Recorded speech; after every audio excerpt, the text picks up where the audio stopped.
Team Salvadore is the most amazing people that you'll ever meet. This is our 13th year having a team at the Ride for Roswell. So much positive energy. And anyone who's been to the team tent knows that. Joining Team Salvadore, it's the most fun you'll ever have fighting cancer. If you'll raise money for Roswell, I'll make it fun for you.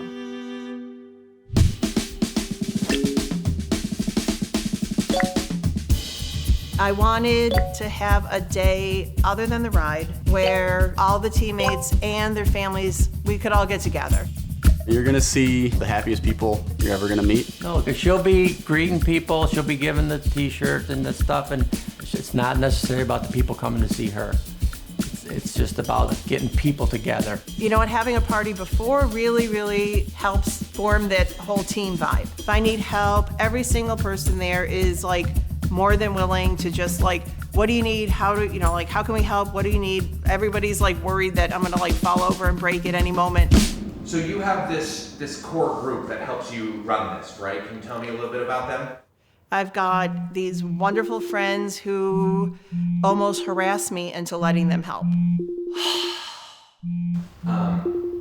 So why don't you just set it up, Hello. Look how bright you are. Say hi, Kizzy.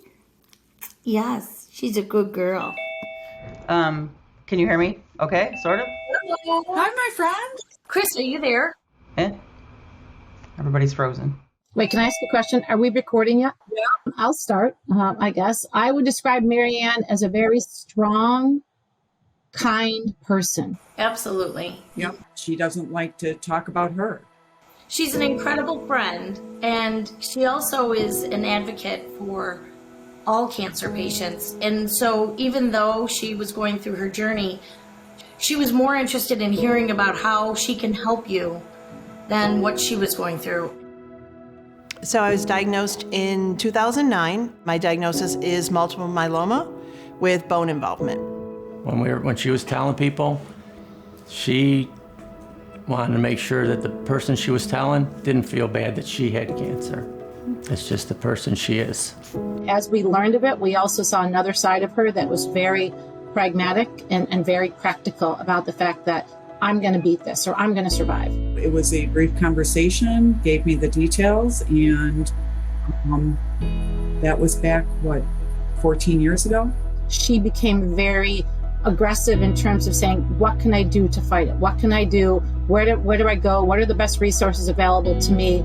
I need to stay alive, and I want to stay alive for my families. It put so much stress on the people I care about, which makes me so angry.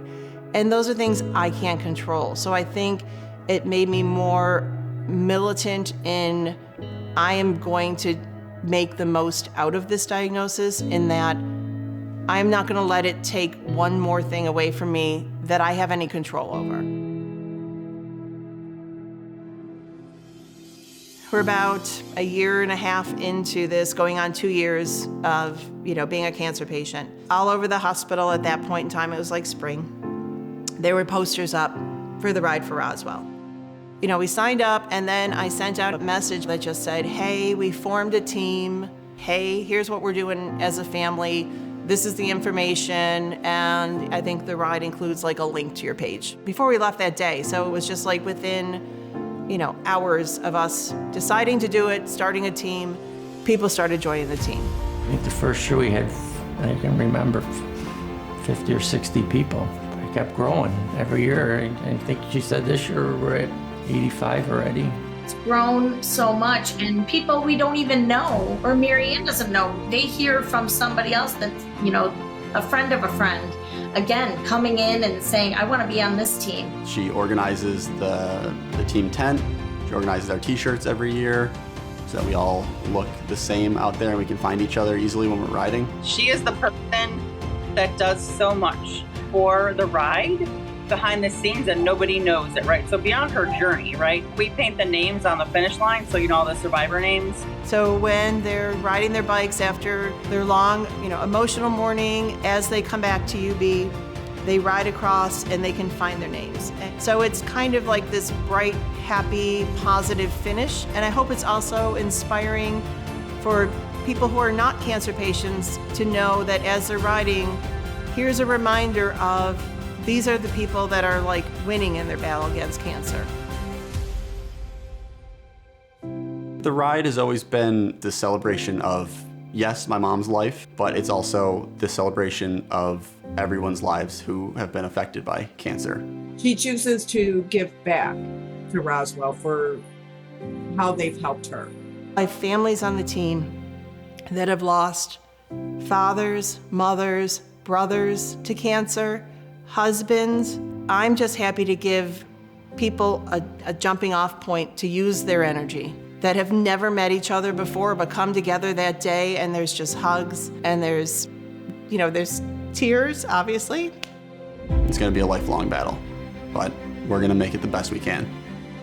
You know, this is somebody you love, and they're going through a lot. Well, I would say she's one of the most amazing women. Strong, and she's confident. 13 years of this.